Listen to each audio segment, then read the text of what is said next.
The space station floated in the darkness between stars.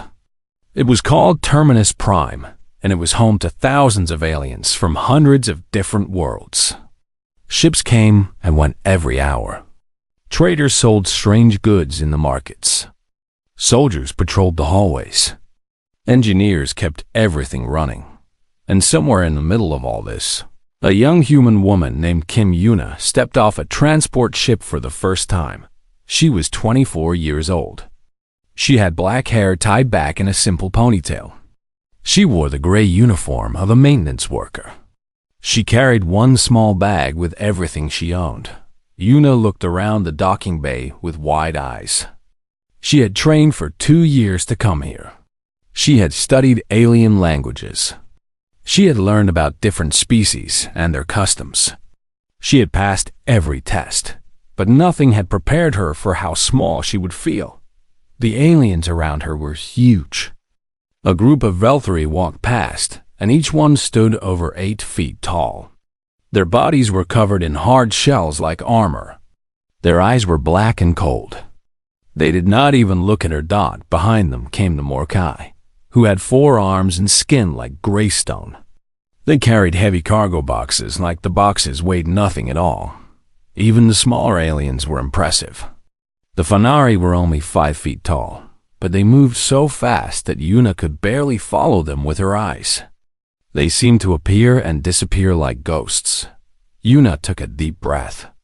She reminded herself why she was here. Earth had only recently joined the galactic community. Humans were new to space travel. They needed to prove themselves. They needed to show that they could work alongside other species. She was one of the first. She had to make it count. A loud voice cut through the noise of the docking bay. "Human, are you the new maintenance worker?" Yuna turned. A massive Velthari stood before her. He was even bigger than the others she had seen. His shell was dark green, and old scars covered his arms. His mouth had sharp parts that clicked together when he spoke. "Yes, sir," Yuna said. "I am Kim Yuna, reporting for duty." The Velthari looked down at her. His black eyes showed nothing but disappointment. "I am Torek.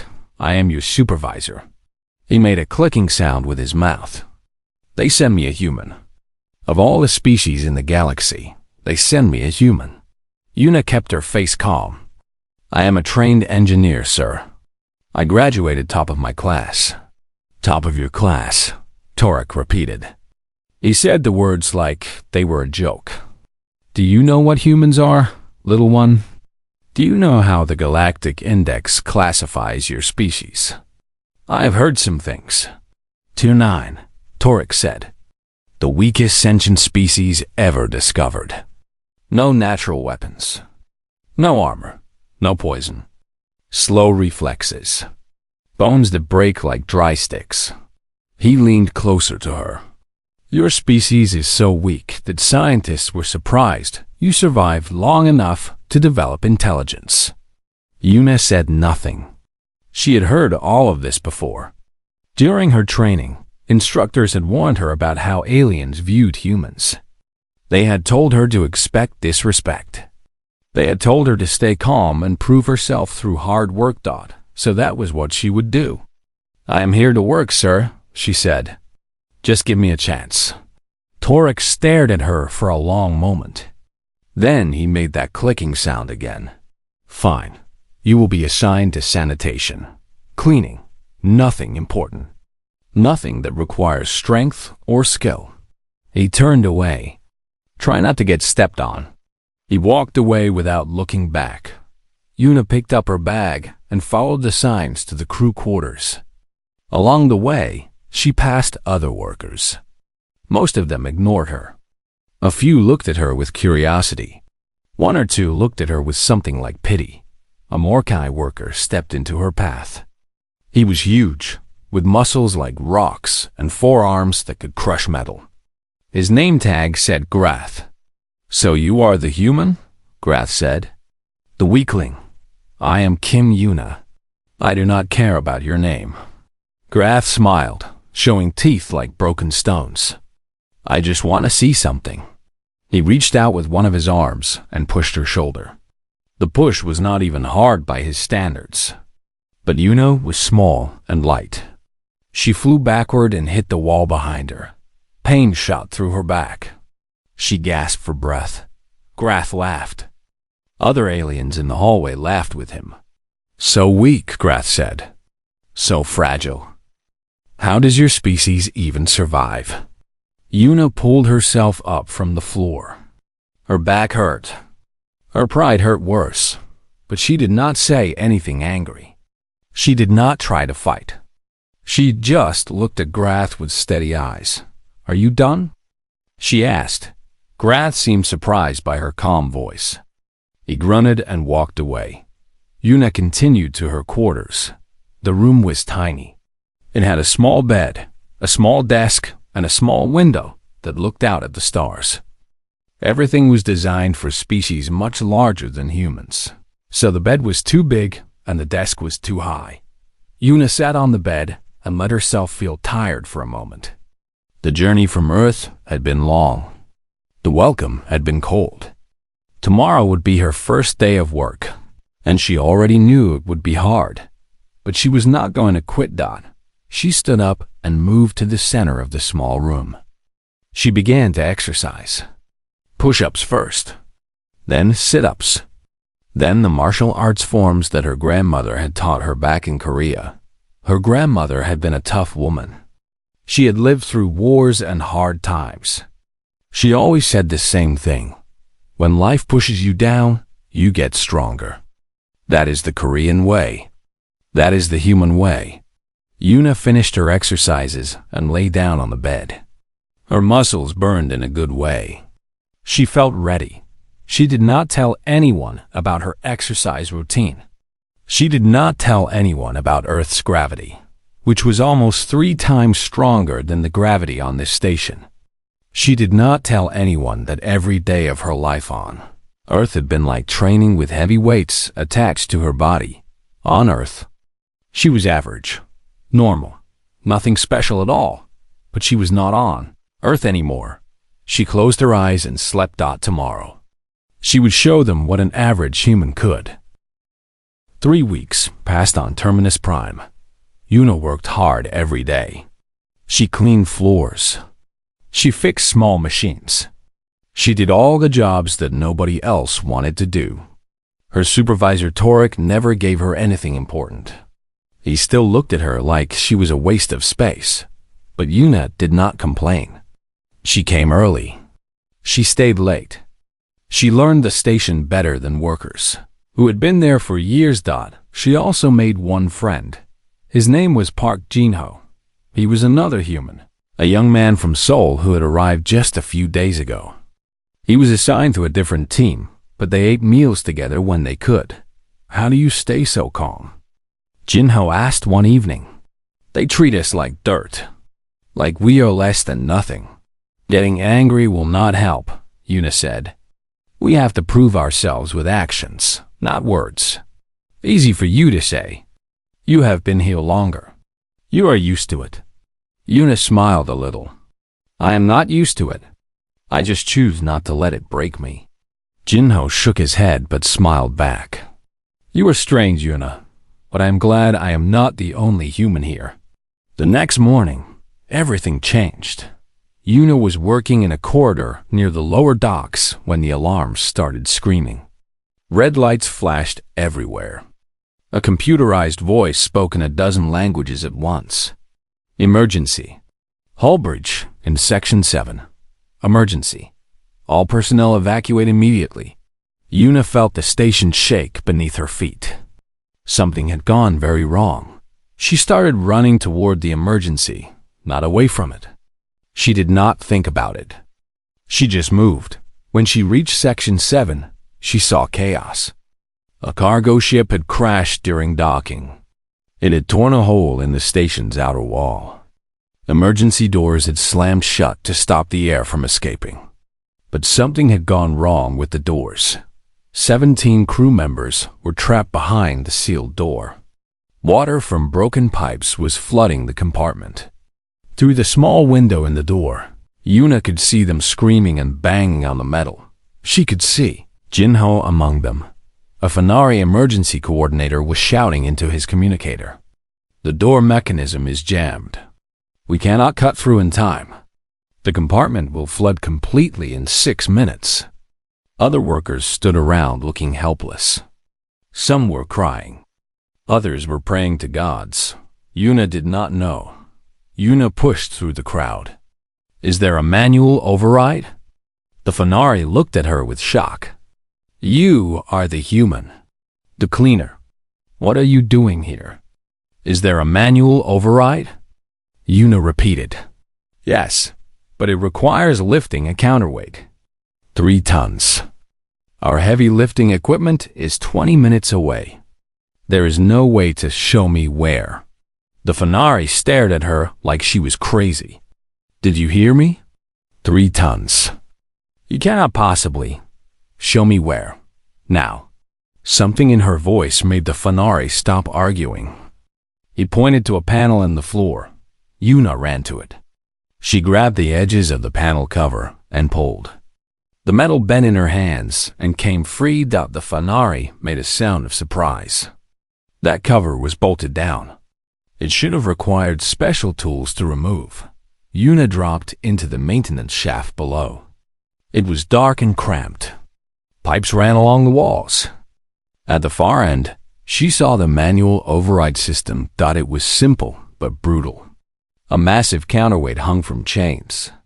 To open the jammed door, someone had to lift the counterweight and hold it until the door reset. 3 tons of solid metal. On Earth, no human could lift 3 tons. Olympic weightlifters could barely lift 500 pounds. This was impossible. But Yuna was not on Earth. She was on a station with gravity, less than half of what she had grown up with. She planted her feet on the metal floor. She wrapped her hands around the cold steel bar attached to the counterweight. She took a deep breath. She thought about her grandmother. She thought about Korea. She thought about all the times life had knocked her down and she had gotten back up. She thought about Jinho, who was going to drown in 6 minutes if she failed. She pulled. Her muscles screamed in protest.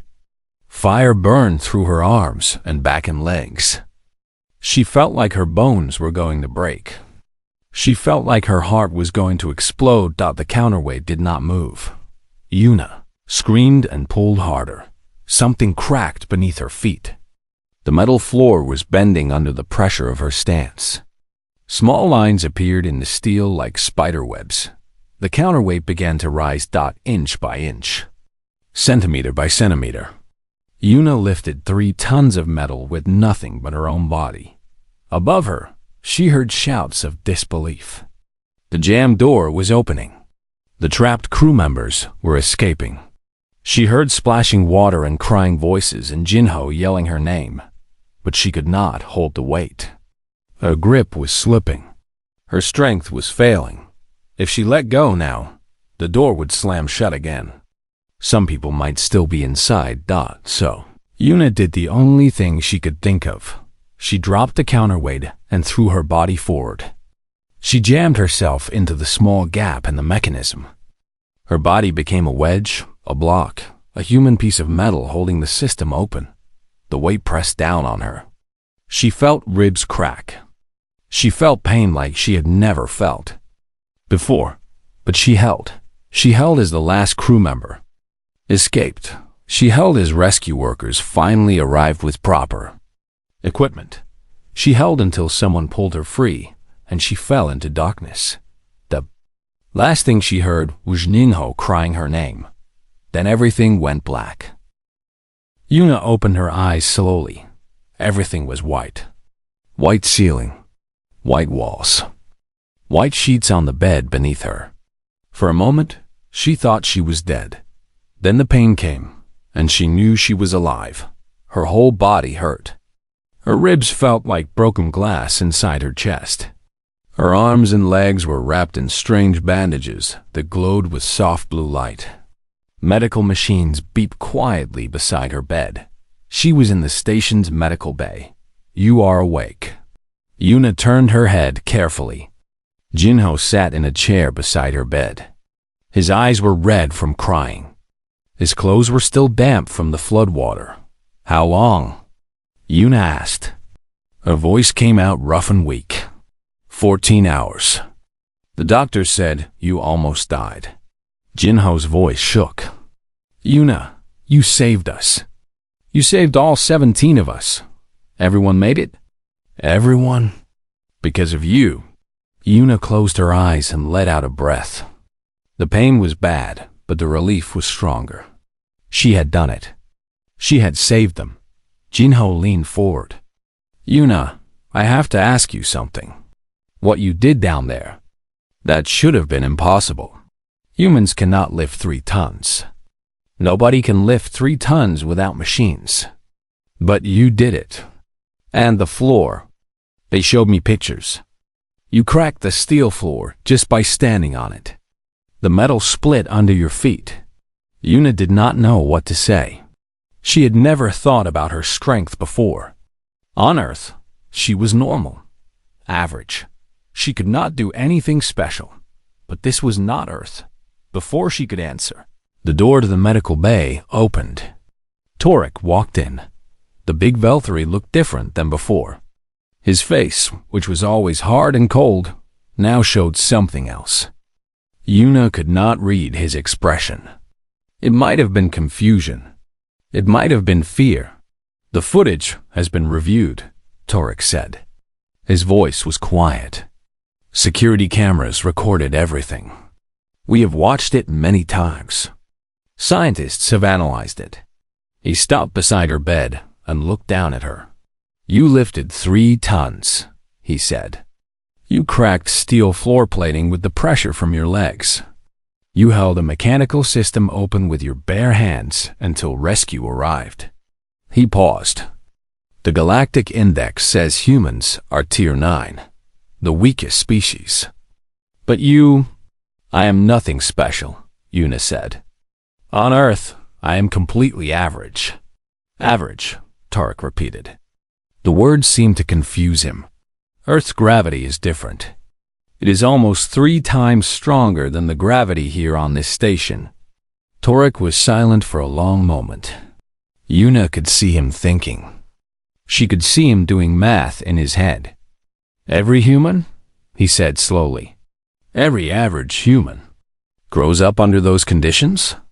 "Yes, every single one. From the moment of birth?" "Yes." Torek took a step back. For the first time since Yuna had met him, he looked afraid.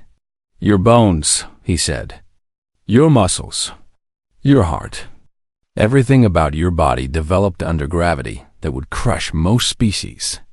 You have been training your whole life without even knowing it." Yuna nodded. "I never thought about it that way. Earth is just home. It is all we know." Torek turned and walked out of the room without saying another word. Jinho watched him go, then looked back at Yuna. "What just happened?" "I think we just changed everything." The word spread through Terminus Prime like fire through dry grass dot within hours. Everyone on the station knew what the human cleaner had done. They knew she had lifted 3 tons. They knew she had cracked steel with her bare feet. They knew she had 17 lives, and they knew that she was considered weak by human standards. Aliens who had ignored Yuna before now stared at her with wide eyes. Aliens who had laughed at her now stepped aside when she walked past. Even Grath, the Morkai who had pushed her on her first day, avoided her completely. The news spread beyond the station. Ships carried the story to other worlds. Scientists demanded information about Earth. Military leaders asked urgent questions about human soldiers. The Galactic Index had classified humans as Tier 9 based on tests done under normal galactic conditions. No one had thought to test humans in their natural environment. No one had considered that a species might develop incredible strength just by surviving on their home world. Earth was not a paradise. It was a high-gravity world, a death world by galactic standards. And every human who grew up there became strong in ways that other species could not understand. A week later, Yuna was well enough to walk around the station. Her ribs were still healing, but the alien medicine worked fast. Blue bandages covered her arms and chest. Slowly putting her body back together, she walked to the observation deck and looked out at the stars. Jinho found her there. "The Galactic Council is sending representatives," he said. "They want to study us. They want to understand humans better." "I know. Torek told me this morning. Are you scared?" Yuna thought about the question. "A little. But mostly I am just tired. I came here to be an engineer, to fix things. I did not come here to become some kind of symbol." Jinho stood beside her and looked out at the stars too. "Maybe you do not get to choose. Maybe some things are bigger than what we want. Maybe." They stood in silence for a while. "I never thanked you properly," Jinho finally said. "For saving my life. For saving all of us." Yuna looked at him. "You do not need to thank me. I did what anyone would do." "No," Jinho said firmly. "You did what only you could do. You were the only one strong enough. The only one brave enough. The only one who did not run away." He paused. "You showed them what humans really are. Not weak, not helpless, just quiet, patient, waiting." Yuna smiled a little. "My grandmother used to say something like that. She said Koreans never quit. We just have not finished yet. Maybe that is true for all humans. Maybe it is." The stars glittered in the darkness outside. Somewhere out there, the galaxy was waking up to a new truth. Humans were not the weakest species. They were just getting started. The Galactic Council ship arrived 2 weeks after the accident. It was a massive vessel, 3 times bigger than any ship Yuna had ever seen. It carried scientists, military officers, diplomats, and officials from dozens of different species. They all came for one reason. They came to study humans. Yuna watched from the observation deck as the ship docked with Terminus Prime. Beside her, Jinho looked nervous. "This feels wrong," he said. "We are not animals. We should not be studied like specimens." "I know," Yuna replied. "But we need to show them we are not a threat. If we refuse, they might think we are hiding something. Are we not hiding something?" Yuna did not answer. The tests began the next day. They took place in a large gymnasium that had been converted into a research facility. Machines lined the walls. Cameras recorded everything. Scientists from a dozen species watched and took notes. Yuna was the first test subject. They started with strength tests. They asked her to lift weights.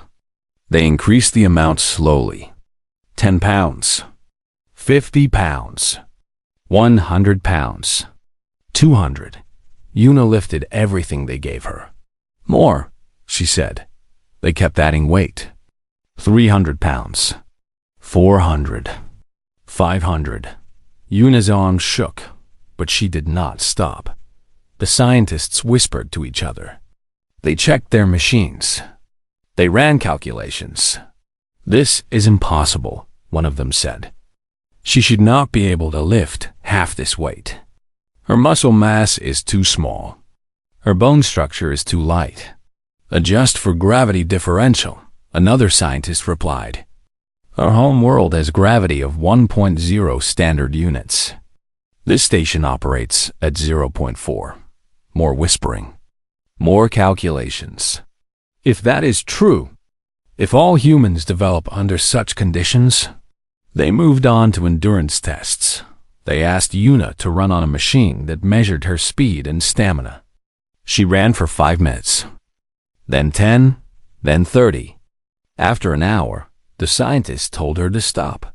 "Your species does not get tired easily," one of them observed. "We used to hunt by chasing animals until they collapsed from exhaustion," Yuna explained. "It is how we survived before we had weapons." The scientists looked at each other with something like fear. They tested her reflexes. They tested her vision. They tested her hearing. They tested her ability to heal from injuries. Each test made the scientists more and more worried. Finally, the military officials stepped forward. Their leader was a Morkai admiral named Vex. He was old and scarred, with 4 arms that looked like they had seen many battles. "Enough games," Admiral Vex said. "I want to see what humans can really do. Put her in a combat simulation." Yuna looked at the admiral. "I am not a soldier. I am an engineer.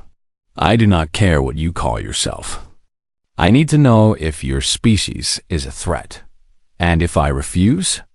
Admiral Vex smiled, showing teeth like broken concrete. "Then we will assume the worst." They put Yuna in a room with combat robots. The robots were designed to test reflexes and fighting ability. They were not meant to be deadly, but they were fast and strong. Yuna had never been in a real fight. She had only practiced the martial arts her grandmother taught her. Forms and patterns and movements, repeated 1,000 times in her small room back home. The first robot attacked. Yuna moved without thinking. Her body remembered what her grandmother had taught her. She stepped aside. She blocked. She struck. The robot went down. 2 more robots attacked together. Yuna moved between them like water flowing around stones. She was not faster than them. She was not stronger than them. But she knew how to move. She knew how to use their force against them. Both robots went down. More robots came. Yuna fought for 5 minutes. 10 minutes. 15. When the test finally ended, 12 combat robots lay broken on the floor. Yuna stood in the middle of them, breathing hard but still standing. The observation room was completely silent. Admiral Vex walked onto the test floor. He stopped in front of Yuna and looked down at her. "You said you are not a soldier." "I am not." "Where did you learn to fight like that?" "My grandmother taught me. She said every Korean should know how to defend themselves. It is part of our culture." "Your grandmother," Admiral Vex repeated slowly. "A old woman taught you to fight like this." "Yes." The admiral was quiet for a long moment. Then he turned to his officers. "How many humans are there?"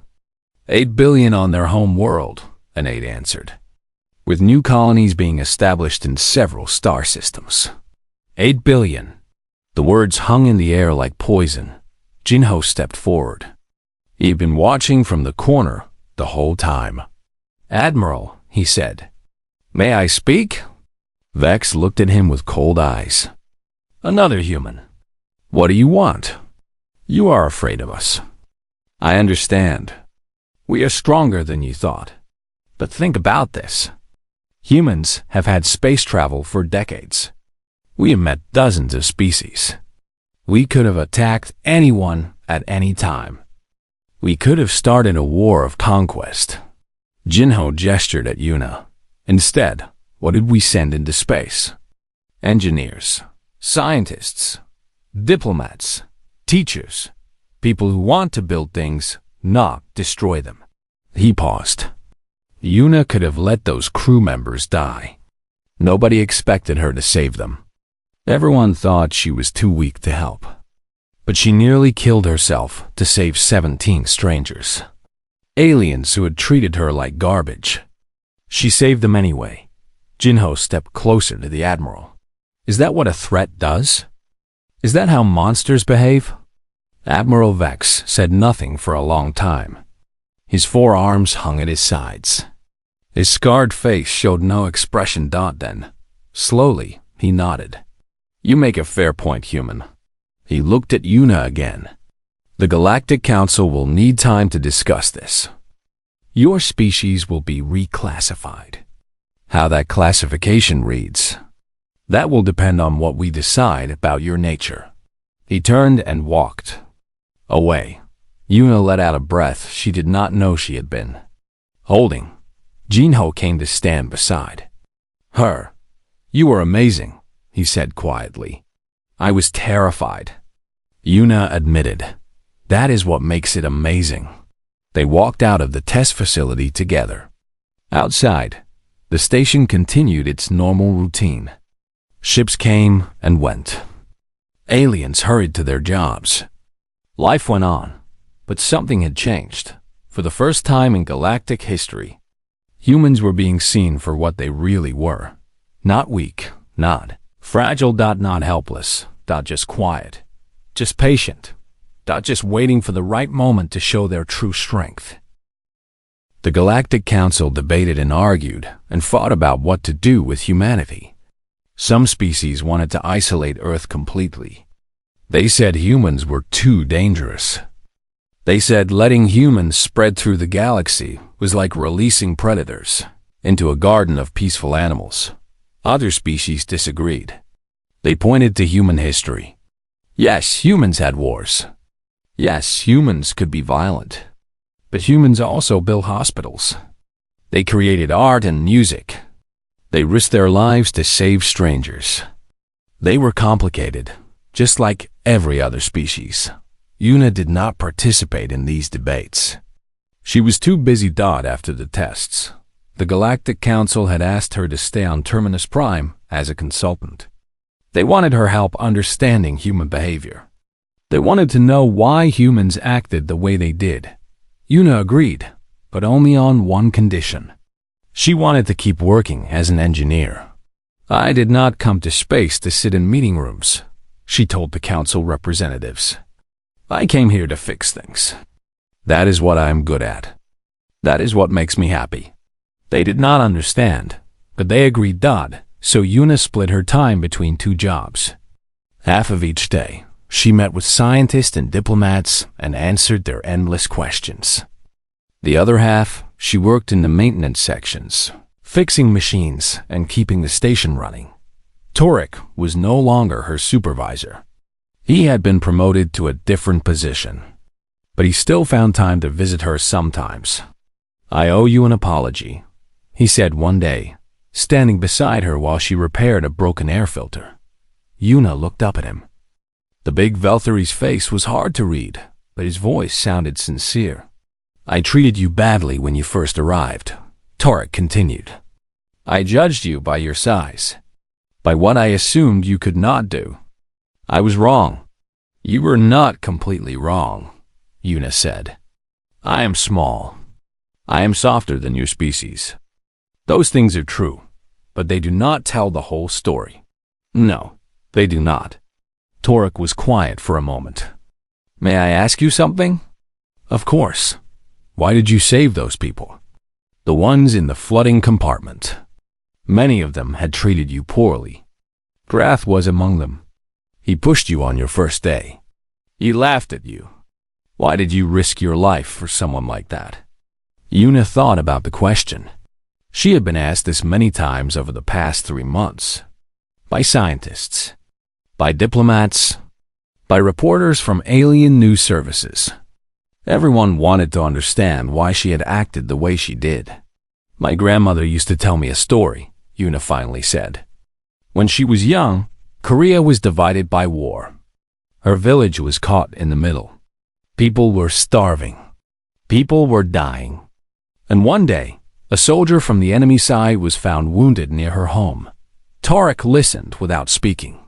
Her neighbors wanted to kill the soldier. He was the enemy. He had probably killed people they knew. But my grandmother's mother stopped them. She brought the soldier inside. She bandaged his wounds. She gave him food and water. She saved his life. Why? Torek asked. Because that is who she was. That is who she wanted to be. She said that hate was easy. Anyone could hate. But kindness required strength. Kindness required choosing to be better than the world around you. Una finished her repair work and stood up. I saved those people because it was the right thing to do. Their treatment of me did not change that. If I only helped people who were nice to me, I would not be the person my grandmother raised me to be. Torek nodded slowly. Your grandmother sounds like a remarkable woman. She was. She died 3 years ago. But I think about her every day. The Galactic Council made its final decision on a cold Tuesday. Humanity was reclassified from Tier 9 to Tier 2. This meant that Humans were now considered one of the most physically capable species in known space. They were placed just below the ancient apex predator races who had built the first interstellar empires. But the classification came with a special note. Una herself had suggested the wording. Tier 2. Non-aggressive. Humanity's physical capabilities are matched by a consistent tendency toward cooperation, protection, and mutual aid. The species poses minimal threat despite its strength. Recommend integration rather than isolation. Not everyone agreed with this classification. Some species still feared humanity. Some species hated them. There would be challenges in the years ahead, but it was a start. Jinho found Una on the observation deck that evening. They had spent many evenings there over the past 3 months, watching ships come and go, talking about home and family and the future. The council offered me a job, Jinho said. They want me to be a liaison, help them understand humans, travel to different worlds and explain our culture. Are you going to take it? I think so. It feels important. Someone needs to help bridge the gap between species. He paused. What about you? Are you staying here? Una looked out at the stars. Somewhere in that darkness, 8 billion humans were waking up to a galaxy that saw them differently now. Scientists on Earth were studying the implications. Military leaders were making plans. Ordinary people were dreaming about the possibilities. Everything was changing. I am staying, Una said. Someone needs to show them that being strong does not mean you have to be scary. Someone needs to prove that humans can be trusted. And besides, she smiled, I still have things to fix. Jinho laughed. You really love your job. I really do. They stood together in silence for a while, watching the stars. Do you think we will be okay? Jinho asked. Humans, I mean. In this new galaxy where everyone knows what we can do. Una thought about her grandmother. She thought about Korea. She thought about all the hard times in human history and how people had always found a way to survive and build something better. We will be fine, she said. We have been through worse. And we never quit. We just have not finished yet. Jinho smiled.